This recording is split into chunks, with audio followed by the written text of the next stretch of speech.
Shalom, మీకు సమాధానం కలుగునుగాక. మత్తయి సువార్త 9వ అధ్యాయం చదువుకుందాం. తరువాత ఆయన దోణి ఎక్కి సముద్రము దాటి తన పట్టణంలో ప్రవేశింపగా, ఇదిగో జనులు పక్షవాయువుతో మంచము పట్టియున్న యొక్కరిని ఆయన యొద్దకు తీసుకొని వచ్చిరి. యేసు వారి విశ్వాసము చూచి, కుమారుడా, ధైర్యముగా ఉండుము, నీ పాపములు క్షమింపబడి ఉన్నవని పక్షవాయువు గలవానితో చెప్పెను.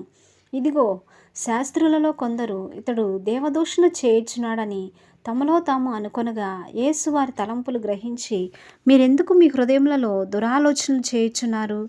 నీ పాపములు క్షమింపబడి ఉన్నవని చెప్పుట సులభమా, లేచి నడువుమని చెప్పుట సులభమా? ఆయన పాపములు క్షమించుటకు భూమి మీద మనిషి కుమారునికి అధికారం కలదని మీరు తెలుసుకొనవలెను అని చెప్పి, ఆయన పక్షవాయువు గలవాన్ని చూచి, నీవు లేచి నీ మంచమెత్తుకుని నీ ఇంటికి పొమ్మని చెప్పగా, వాడు లేచి తన ఇంటికి వెళ్ళెను. జనులు అది చూచి భయపడి, మనుషులకిట్టి అధికారం ఇచ్చిన దేవుని మహిమపరచిరి.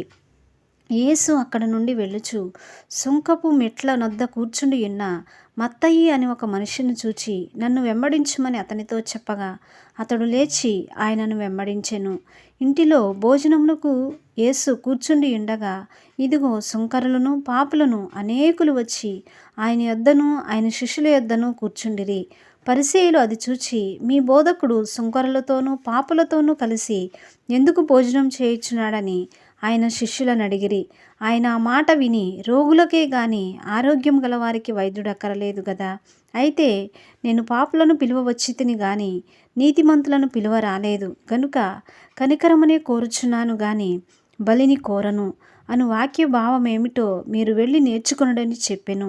అప్పుడు యోహాను శిష్యులు ఆయన యొద్దకు వచ్చి, పరిసయ్యులను మేమును తరచుగా ఉపవాసము చేయుచున్నాము గాని నీ శిష్యులు ఉపవాసం చేయరు, దీనికి హేతువమ్మని ఆయనను అడగగా, యేసు, పెండ్లి కుమారుడు తమతో కూడా నుండు కాలమున పెండ్లి ఇంట వారు దుఃఖపడగలరా? పెండ్లి కుమారుడు వారి యొద్ద నుండి కొనిపోబడు దినములు వచ్చును, అప్పుడు వారు ఉపవాసము చేతురు. ఎవడును పాత బట్టకు కొత్త బట్ట మాసిక వేయడు, వేసిన ఎడల ఆ మాసిక బట్టను వెలితిపరచును, చినుగు మరి ఎక్కువగును. మరియు పాత తిత్తులలో కొత్త ద్రాక్షరసం పోయరు, పోసిన ఎడల తిత్తులు పిగిలి ద్రాక్షరసము కారిపోవును, తిత్తులు పాడగును. అయితే క్రొత్త ద్రాక్షరసము క్రొత్త తిత్తులలో పోయిదురు, అప్పుడు ఆ రెండును చెడిపోక యుండునని చెప్పెను. ఆయన ఈ మాటలు వారితో చెప్పుచుండగా, ఇదిగో ఒక అధికారి వచ్చి ఆయనకు మ్రొక్కి, నా కుమార్తె ఇప్పుడే చనిపోయినది, అయినను నీవు వచ్చి నీ చేయి ఆమె మీద ఉంచుము, ఆమె బ్రతుకుననెను. యేసు లేచి అతని వెంట వెళ్ళెను. ఆయన శిష్యులు కూడా వెళ్ళిరి. ఆ సమయమున ఇదిగో 12 సంవత్సరముల నుండి రక్తస్రావ రోగము గల ఒక స్త్రీ, నేను ఆయన పైవస్త్రం మాత్రము ముడితే బాగుపడుదునని తనలో తాను అనుకొని ఆయన వెనుకకు వచ్చి ఆయన వస్త్రపు చెంగు ముట్టెను.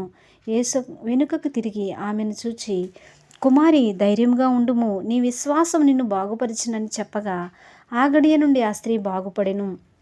అంతలో యేసు ఆ అధికారి ఇంటికి వచ్చి పిల్లను గ్రోవులు వాయించు వారిని గొల్లు చేయుచుండు జనసమూహమును చూచి, స్థలమియుడి, ఈ చిన్నది నిద్రించుచున్నదే గాని చనిపోలేదని వారితో చెప్పగా, వారాయనను అపహసించిరి. జనసమూహమును పంపివేసి ఆయన లోపలికి వెళ్ళి ఆమె చెయ్యి పట్టుకొనగానే ఆ చిన్నది లేచెను. ఈ సమాచారం ఆ దేశం అంతటను వ్యాపించెను. యేసు అక్కడ నుండి వెళ్ళుచుండగా 2 గుడ్డివారు ఆయన వెంట వచ్చి, దావీదు కుమారుడా, మమ్మను కనికరించుమని కేకలు వేసిరి. ఆయన ఇంట ప్రవేశించిన తరువాత ఆ గుడ్డివారు ఆయన యొద్దకు వచ్చిరి. యేసు, నేను ఇది చేయగలనని మీరు నమ్ముచున్నారా అని వారిని అడగగా, వారు నమ్ముచున్నాము ప్రభువా అని ఆయనతో చెప్పిరి. అప్పుడు ఆయన వారి కన్నులు ముట్టి, మీ నమ్మిక చొప్పున మీకు కలుగునుగాక అని చెప్పినంతలో వారి కన్నులు తెరవబడెను. అప్పుడు యేసు, ఇది ఎవనికినీ తెలియకుండా చూచుకొనుడని వారికి ఖండితముగా ఆజ్ఞాపించెను. అయినను వారు వెళ్ళి ఆ దేశమంతటా ఆయన కీర్తి ప్రచురము చేసిరి. యేసును ఆయన శిష్యులను వెళ్ళుచుండగా కొందరు దయ్యములు పట్టిన ఒక మోగవాన్ని ఆయన యొద్దకు తీసుకొని వచ్చిరి. దయ్యములు వెళ్ళగొట్టబడిన తరువాత ఆ మోగవాడు మాటలాడగా జనసమూహములు ఆశ్చర్యపడి, ఇశ్రాయేలీయుల్లో ఇలాగు ఎన్నడూనూ కనబడలేదని చెప్పుకొనిరి. అయితే పరిసయ్యులు, ఇతడు దయ్యముల అధిపతి వలన దయ్యములను వెళ్ళగొట్టుచున్నాడని చెప్పిరి. యేసు వారి సమాజ మందిరములలో బోధించుచు రాజ్య సువార్త ప్రకటించుచు ప్రతి విధమైన రోగమును ప్రతి విధమైన వ్యాధిని స్వస్థపరచుచు సమస్త పట్టణముల యందును గ్రామముల యందును సంచారము చేసెను. ఆయన జనసమూహములను చూచి వారు కాపరిలేని గొర్రెల వలె విసికి చెదరై ఉన్నందున వారి మీద కనికరపడి, కోత విస్తారమే గాని పనివారు కొద్దిగా ఉన్నారు గనుక తన కోతకు పనివారిని పంపుమని కోత యజమానుని వేడుకొనుడని తన శిష్యులతో చెప్పెను. ఆమేన్. దేవుడి వాక్యాన్ని దీవించునుగాక.